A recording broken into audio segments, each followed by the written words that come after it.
A paz do Senhor, queridos e amados irmãos, estamos mais uma vez aqui na IAGBD, o canal da sua escola bíblica dominical da Assembleia de Deus em Joinville. Eu sou o pastor Anderson Fábio. Estamos quase no final desse trimestre, encerrando o trimestre sobre Trindade, e hoje nós estaremos tratando um pouco mais sobre o Espírito Santo e a lição número 10, que tem por título Espírito Santo, o Capacitador.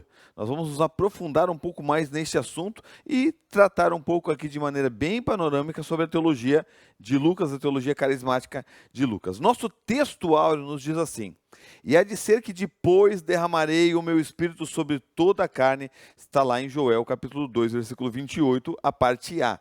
A nossa verdade prática diz: o derramamento do Espírito Santo é uma promessa universal que capacita a igreja com poder para pregar o Evangelho.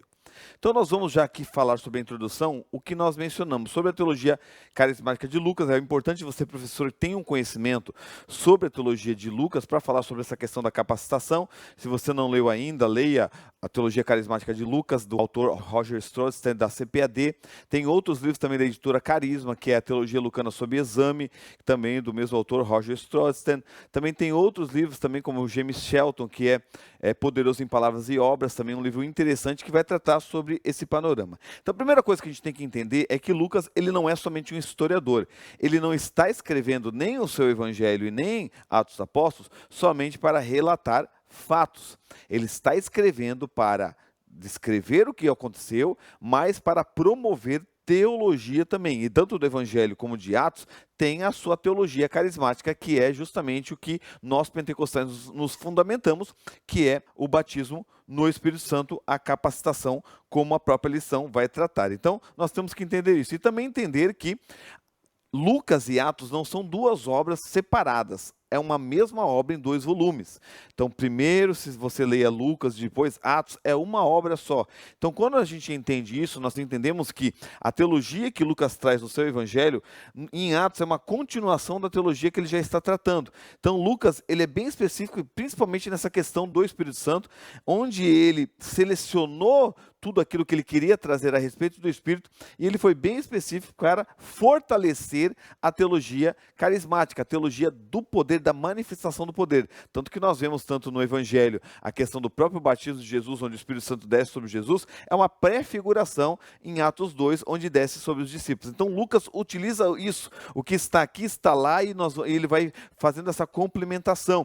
Tanto que quando nós analisamos dentro dessa perspectiva a questão do Evangelho de Atos, nós vamos ver que Lucas sempre utiliza o Espírito Santo para quando as pessoas são cheias do Espírito Santo, que é uma expressão que ele utiliza bastante, elas falam alguma coisa, elas expressam alguma coisa nas suas palavras, porque elas estão testificando a respeito do Cristo que está vindo. Então, para Lucas, ser cheio do Espírito Santo é a testificação do Cristo. E nós vemos a primeira pessoa a ser cheia do Espírito Santo, é o próprio João Batista no ventre de sua mãe, que ele testifica que no ventre de Maria está o Cristo. Então nós vemos dentro disso toda a teologia de Lucas, e não tem como nós abrangermos tudo, porque não é o propósito da lição, é só uma introdução aqui para que você venha analisar isso.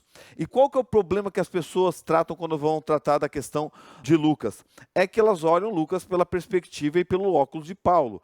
Paulo trata do Espírito Santo na questão soteriológica, na questão da salvação, mas muito mais na questão da santificação. Então Paulo tem essa perspectiva em mente, principalmente a questão da santificação. Embora Paulo seja um apóstolo carismático, onde ele fala essa questão do próprio carisma e dos dons espirituais, como nós vemos lá em 1 Coríntios 12, nós vemos que Paulo foca muito mais na questão dessa manifestação, tendo uma outra perspectiva. João tem uma outra perspectiva também a respeito muito mais da salvação e do novo nascimento, e Lucas agora trata de uma outra perspectiva. É mesmo uma pessoa olhando uma montanha, cada uma olhando de um lado, mas falando da mesma montanha. Então eles estão falando da manifestação do Espírito, mas de manifestações diferentes do mesmo Espírito. Então Lucas trata dessa manifestação diferente, que é essa capacitação que nós vamos ver nossa lição. E quando a gente trata disso, a própria lição vai tratar de Joel capítulo 2, versículo 28, que é o texto-chave, claro, que até o apóstolo Pedro utiliza, quando Atos 2, e ele começa a pregar, ele vai explicar o que está acontecendo, e ele pega este gancho lá do Antigo Testamento, em Joel capítulo 2, versículo 28. Porém, antes, muito antes disso, nós vemos lá em Números capítulo 11, versículo 28, 29, onde o próprio Moisés mostra esse anseio, esse desejo de Moisés, de que todos fossem cheios do Espírito Santo. E a capacitação é justamente o cumprimento deste anseio de Moisés, que inicia em Números 11, que vai ser profetizado em Joel e se cumpre em Atos dos Apóstolos, capítulo 2, como nós vamos ver dentro desta lição. Ok, queridos? Vamos então analisar o primeiro tópico, que diz a promessa do derramamento do Espírito. O nosso primeiro subtópico diz uma promessa de abrangência universal. A lição vai tratar do contexto de Joel capítulo 2, principalmente do Joel inteiro. A questão aqui principal de que Joel está escrevendo é um momento de dor, um momento que há gafanhotos, há pragas, há secas, há uma manifestação de dor ali. E dentro dessa perspectiva, Joel é levantado justamente para trazer a profecia de Deus, falando que Deus iria trazer a restauração. E essa restauração em Joel, ela começa com uma restauração física. Deus iria restaurar aquilo que tudo que foi perdido, foi destruído pelo gafanhoto, Deus iria trazer de volta. Então, Deus está falando que o povo, agora que está passando necessidade, está passando fome, teria novamente sua barriguinha cheia, porque Deus traria restauração para a terra e traria novamente o alimento necessário para o povo. Porém, Joel se utiliza da questão da restauração física e já traz uma promessa futura de uma restauração espiritual, que está justamente no texto que nós lemos. Então ele fala que Deus viria para encher as barrigas, mas também viria um momento que encheria o povo do Espírito Santo de Deus, e essa é a promessa que está em Joel.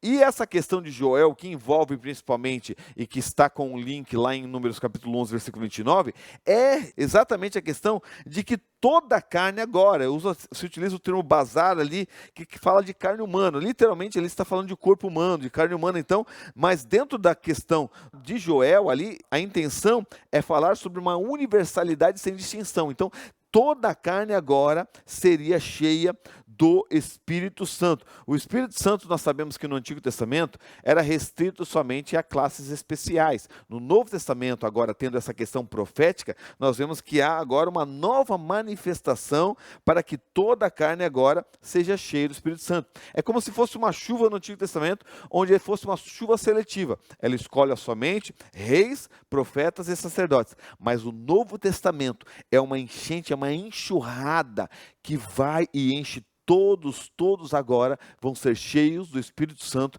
por essa promessa que se cumpre em Atos dos Apóstolos capítulo 2. Continuando aqui então, vamos lá. Outra questão é que aqui agora, Joel está profetizando uma enchente, agora uma enxurrada. E ele vai falar sobre algumas classes. Ele fala sobre jovens e velhos, isso está ligado com a idade. Quer dizer, o Espírito Santo agora não estaria restrito a somente uma idade específica para encher. O Espírito Santo encheria crianças, jovens, não tem idade para que as pessoas sejam cheias do Espírito Santo. Outra questão é a questão de gênero. Nós vemos que no Antigo Testamento, mais os homens eram cheios do Espírito Santo, eram os profetas, uma ou outra mulher aparece. Agora, no Novo Testamento, com o cumprimento desta promessa de Joel, agora filhos e filhas, quer dizer, não tem distinção de gênero. Homens e mulheres são cheios do Espírito Santo. E também tem a questão do status social. Nós vemos que reis, profetas e sacerdotes parece até uma classe mais elitizada, mas no Novo Testamento até os servos e os criados seriam cheios do Espírito Santo, ou seja, não há distinção social. Qualquer pessoa, independente da sua conta bancária, independente se ela é da elite ou não, independente se é escrava ou não, essa pessoa é cheia do Espírito Santo. E se cumpre exatamente o que Moisés diz lá em Números capítulo 11, versículo 29. Quando aqui está acontecendo ali, há o Espírito que está em Moisés passa para 70 pessoas e eles começam a profetizar. Após isso eles saem e ficam 2 profetizando no arraial. Eles estão lá no arraial, que é o Dade Medade. Então quando as pessoas veem eles profetizando, eles chamam Josué e Josué vai falar com Moisés. Moisés, tem 2 ainda profetizando lá. E Moisés fala, você está com ciúme, quem dera todo o povo fosse profeta, todo o povo fosse profeta. Então este anseio do coração de Moisés foi agora profetizado em Joel e chega até nós através de Atos capítulo 2, da promessa do Espírito Santo. Então é isso agora, não há distinção. O sonho do líder agora vem por todos. E quantas pessoas já não se sentiram pequenos demais? Não, eu sou pequeno, eu não consigo, eu não tenho capacidade. Mas Joel, ele profetiza e Pedro confirma que isso ocorreu em Atos. Todos podem ser cheios do Espírito Santo, todos podem se cumprir a promessa e a profecia de Joel em nós. E agora nós podemos ser profetas, podemos ter visões, podemos ter sonhos, porque agora o Espírito do Senhor está sobre todo aquele que crê e recebe este revestimento de poder que nós estaremos nos aprofundando mais para frente. Agora, quando se trata de que a promessa é para todos, ela é universal, não é no sentido indiscriminado, quer dizer, agora uma pessoa que ela não crê, ela recebe o Espírito Santo como capacitação, não, o derramamento não é sobre as pessoas que estão vivendo em pecado, o derramamento é todo aquele que invocar o nome do Senhor. Então essa questão de invocar o nome do Senhor remete à salvação, uma pessoa que ela foi salva, que ela invocou o nome do Senhor, ela nasceu de novo, agora ela pode ser revestida de poder.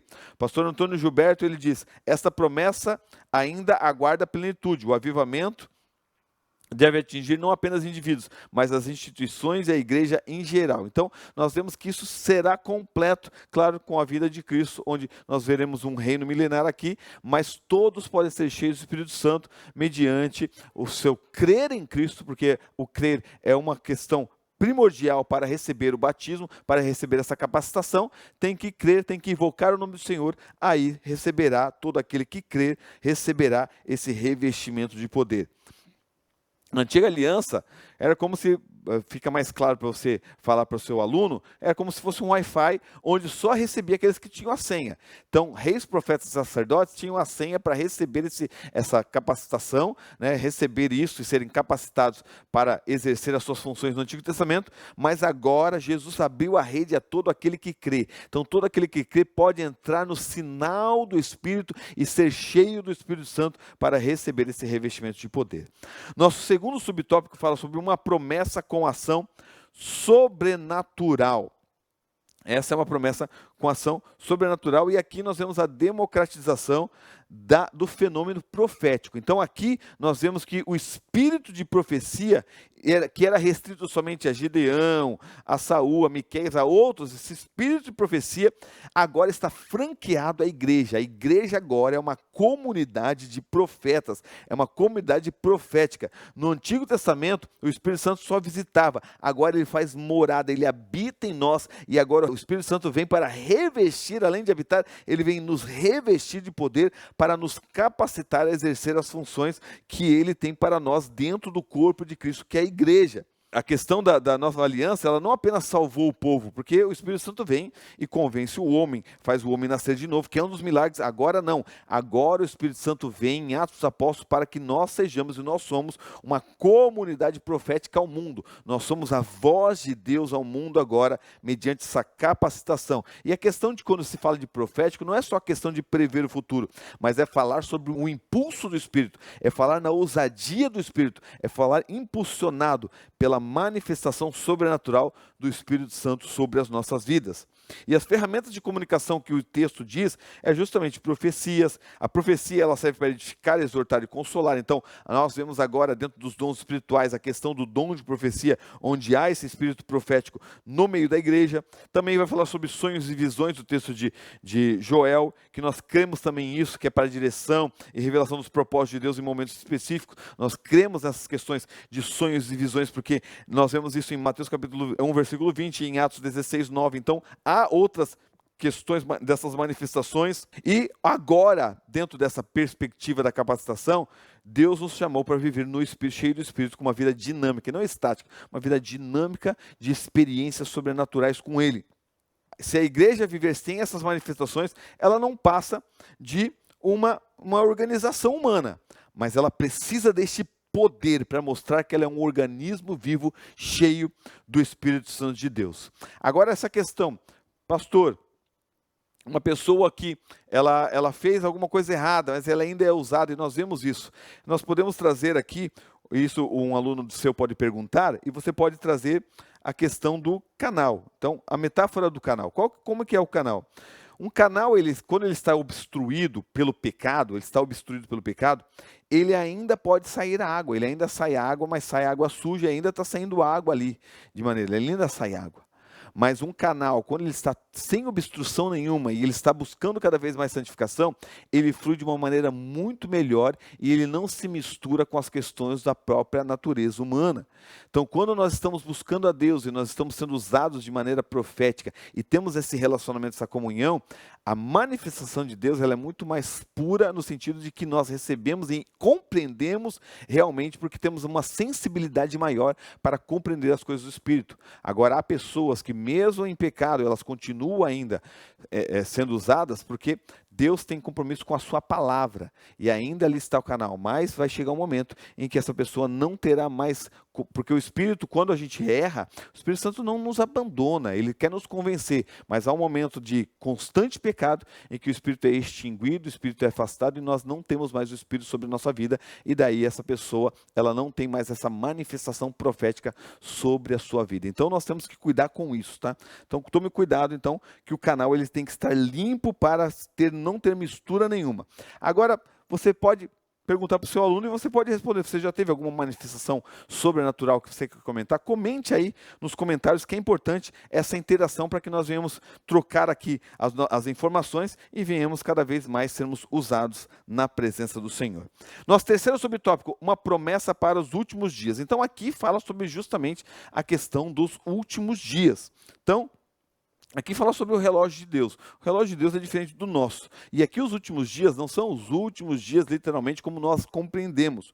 Os últimos dias, eles iniciaram na morte de Cristo. Esses são os últimos dias da terra. E são esses últimos dias agora que o Espírito Santo está sobre nós para nos capacitar. E por isso que Pedro vai lá e cita Joel. Pedro está falando, olha, a profecia se cumpriu e o futuro chegou e os últimos dias estão iniciando. Então, os últimos dias são agora. Nós vivemos os últimos dias, porque hoje presenciamos, sentimos e vivemos essa manifestação do Espírito sobre as nossas vidas. E esse sinal que está sobre nós agora do Espírito não é somente o sinal da redenção, mas é o sinal do plano de Deus completo sobre as nossas vidas, que se cumpre em nós e agora vai chegar o momento em que Cristo vai trazer a plenitude dos tempos, a plenitude geral, onde ele retorna em glória, e daí viremos o milênio. Mas agora vivemos os últimos dias proféticos na terra, justamente por essa manifestação do Espírito. E a igreja, ela é uma realidade justamente nessa questão do Espírito. Quando a gente vai analisar a questão da teologia lucana, nós vamos ver que Lucas não cita a palavra eclésia, que é a igreja, no Evangelho, mas ele cita 24 vezes a palavra no Atos dos Apóstolos, mostrando que a igreja, ela só é igreja quando ela é revestida de poder, ela só é igreja quando ela tem essa manifestação do Espírito. Sem o Espírito não há igreja. E nós vemos isso, que Jesus próprio diz isso em Mateus capítulo 16, quando ele fala, edificarei a minha igreja no futuro. Então a edificação é no futuro, é lá na frente. Então é uma edificação. Em Atos, a igreja é edificada com essa vinda do Espírito, com essa chegada do Espírito, nessa manifestação sobrenatural do batismo, para capacitar as pessoas e viverem agora de maneira sobrenatural. Sem o Espírito Santo no Pentecoste não haveria igreja como conhecemos, porque a igreja é sustentada pelo fogo do Espírito, a igreja é sustentada pelo poder sobrenatural do Espírito. E essa promessa, ela não se esgotou somente para os dias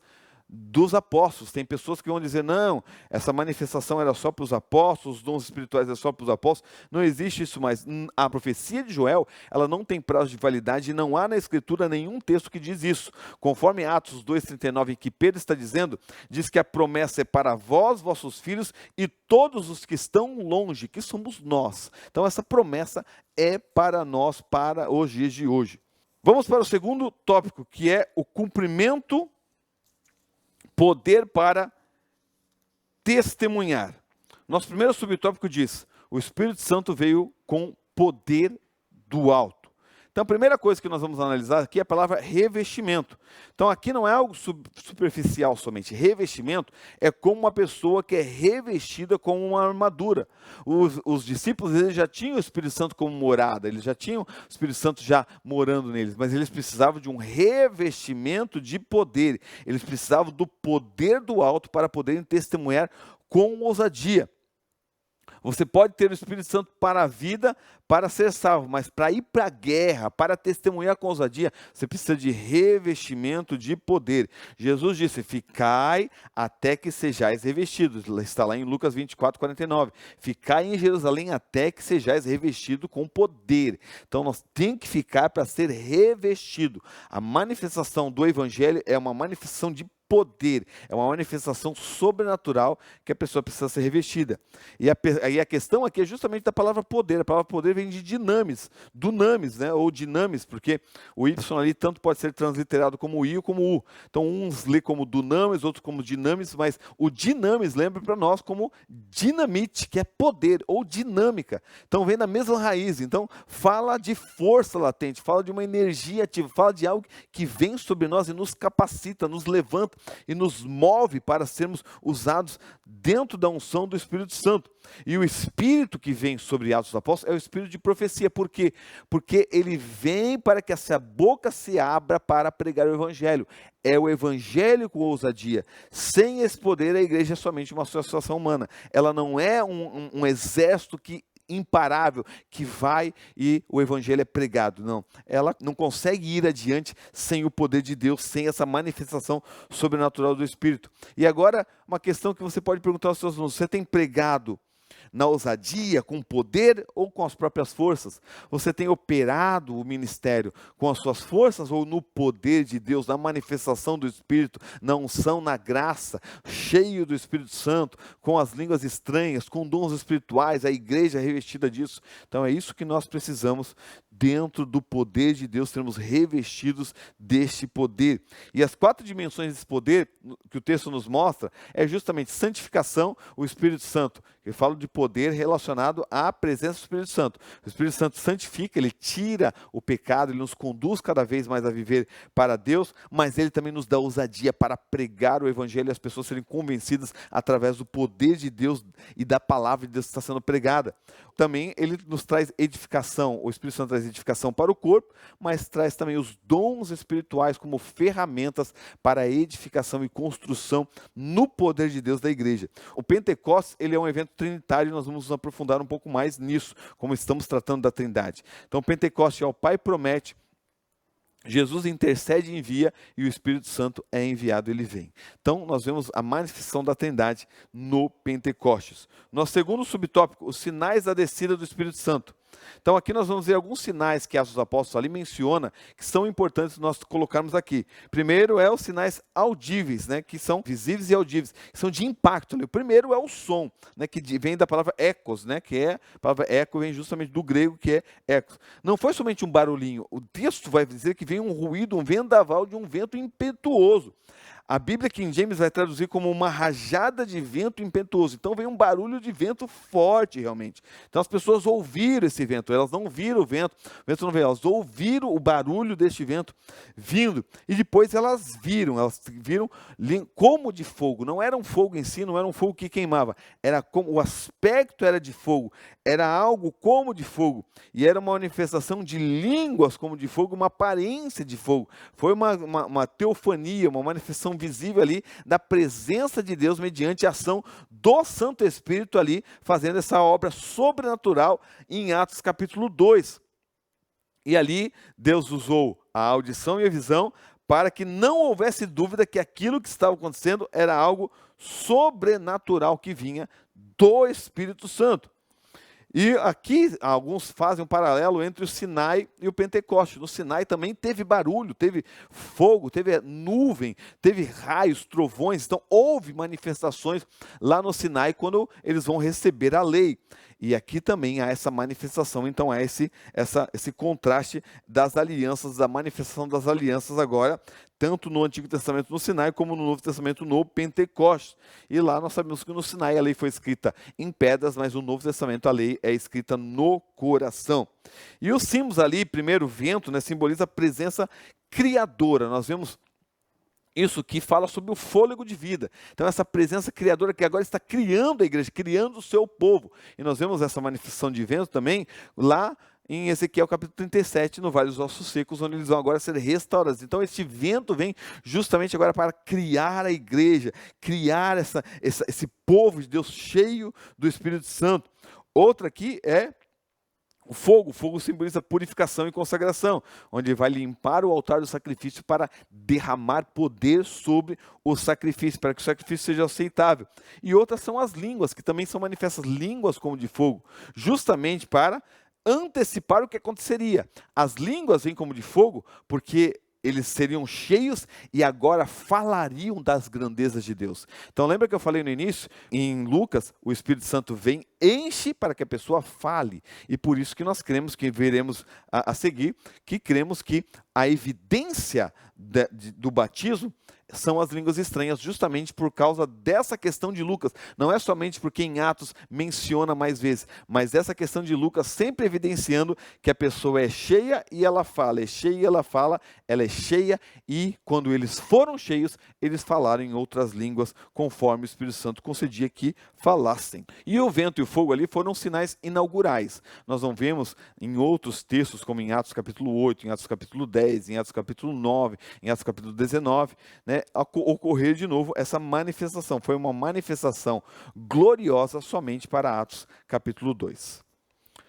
Vamos para o nosso terceiro subtópico, a evidência do revestimento de poder. Eu já antecedi aqui um pouco, mas vamos nos aprofundar agora. Primeira questão da glossolalia. Então, é utilizado esse termo, heterais glossais, lá em Atos capítulo 2, mostrando que eles falaram em outras línguas. A ARC, a Almeida Revista Corrigida, traduz como línguas estranhas, mas a palavra estranhas não está no texto original. O texto original traz heterais glossais, que heterais vem de héteros, que é outro diferente, e glossais fala de língua, que é línguas realmente. Então, outras línguas é uma língua diferente, que remete a uma língua diferente do que eles conheciam. Só que aqui nós temos outro termo que é xenolalia, que é língua pátria. Então Lucas poderia ter falado, e eles falaram em xenolalia, eles falaram numa língua pátria, mas o texto não diz em nenhum momento que eles falaram numa língua pátria, e nós vamos mencionar isso mais para frente. Então eles falaram em outra língua, que era estranha para qualquer um deles, e não existe no texto nenhum momento dizendo que eles falaram na língua pátria. Pastor, o que você está dizendo? Está lendo o texto? Não, não está.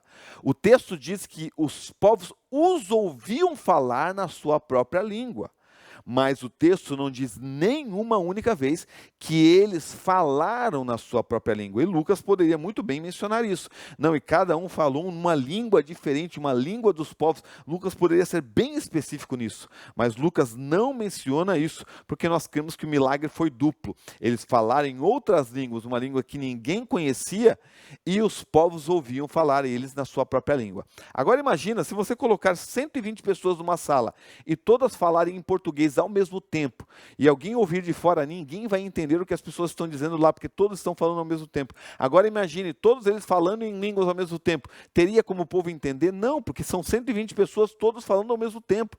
Mas a manifestação foi algo sobrenatural, em que eles, nas línguas que eles falavam ali, estranhas, que eram estranhas para todo mundo, eles entendiam na sua própria língua, eles magnificar e falar das grandezas de Deus. Então é essa questão que está em Atos capítulo 2, que é a evidência que nós vemos ali sobre as línguas estranhas.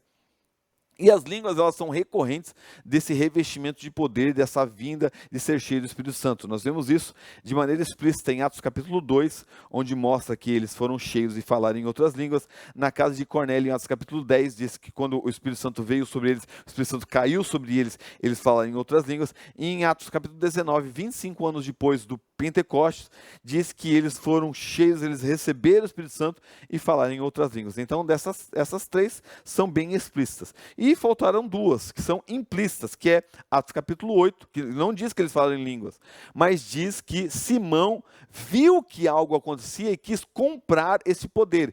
Então, o João e o outro apóstolo, eles vão e impõem as mãos sobre as pessoas recebem o Espírito Santo e algo acontece que Simão olha aquilo ali ocorrer e ele quer comprar aquele dom. E nós vemos que a expressão mais clara de ver algo acontecer são as línguas estranhas que são manifestadas. Então, quando eles oravam, eles falavam em línguas e Simão viu eles falando em línguas e falou, não, como é que eles impõem as mãos e as pessoas começam a falar nessa língua que ninguém conhece? Então seria mais apropriado aqui. E outra questão em Atos capítulo 9, onde Paulo é batizado com o Espírito Santo também, e nós não vemos ali mencionar que Paulo falou em línguas, mas lá em Atos capítulo 14, Paulo diz que falava mais língua que todos, evidenciando que Paulo falava em línguas. Então nós vemos dessas 5 vezes, 3 são explícitas, 2 estão implícitas, e as 5 vezes que mencionam, mostram e direcionam para o falar em línguas como a evidência inicial do batismo. Então a pessoa ela pode dizer que ela foi capacitada, ela foi cheia do Espírito Santo, na perspectiva de Lucas, dela receber essa capacitação espiritual e ser batizada com o Espírito Santo como nós cremos, se ela evidenciou isso através de uma língua estranha, seja uma língua ou duas, uma palavra ou duas, se ela falou em línguas, nós cremos que ela foi batizada com o Espírito Santo. E isso é importante por quê? Porque o movimento pentecostal moderno, iniciando lá em 1899, 1900 por ali, quando lá com Charles Parham, eles foram estudar Atos dos Apóstolos, os alunos da faculdade eles começaram a fazer um estudo indutivo de Atos e a perceber que todas as pessoas que recebiam o Espírito Santo falavam em línguas, eles começaram a orar por isso e eles receberam também o dom de línguas, ou na verdade a evidência das línguas e falaram em línguas também. Então quando eles viram isso acontecer em Atos, eles falaram, eu quero isso para mim, eles oraram, eles receberam, porque eles creram que aquilo ali era real. Então isso que nós vemos em Atos dos Apóstolos. Agora é importante que eu falei aqui, até me confundi aqui com dom, com evidência, é bom diferenciar a questão da evidência e do dom. A evidência das línguas, ela acompanha o batismo, ela é para edificação pessoal, ela é para comunhão com Deus e ela não precisa de intérprete. Então, se eu fui batizado no Espírito Santo e eu falo em línguas, essas línguas elas servem como oração, como está lá em 1 Coríntios capítulo 14, onde Paulo fala que você fala consigo mesmo e com Deus e você é edificado. Então para isso serve a evidência. Os dons, o dom de variedade de línguas, porque não é dom de línguas, é dom de variedade de línguas, quer dizer, variações de línguas, ele tem como propósito específico edificar a igreja.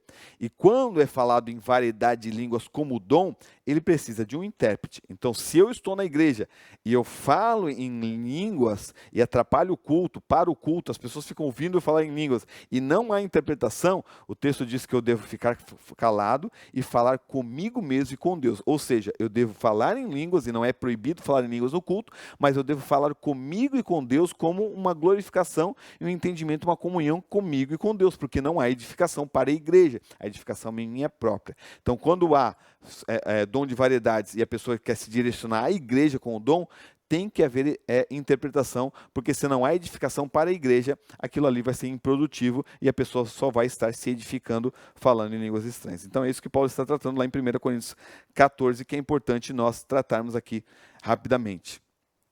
E outra questão é a diferenciação entre selo e revestimento. O selo é o que nós recebemos para a salvação. Nós somos selados com o Espírito para o dia da redenção. Ou seja, quando nós nos convertemos, quando nós nos rendemos a Cristo, quando nós cremos em Cristo, o Espírito Santo estava operando em nós e Ele manifestou o milagre do novo nascimento. Nós somos selados com o Espírito Santo faz morada em nós e todo aquele que crê em Cristo e nasceu de novo tem o Espírito Santo como morada. Agora nós cremos que há algo posterior que é o revestimento de poder. E o revestimento é uma ferramenta para o trabalho e para o serviço. O falar em línguas e o revestimento não nos faz supercrentes, mas ela é porta de entrada para uma vida de poder e sensibilidade espiritual. Amém, queridos? Vamos para o nosso último tópico, rapidamente aqui, a continuidade do derramamento do Espírito.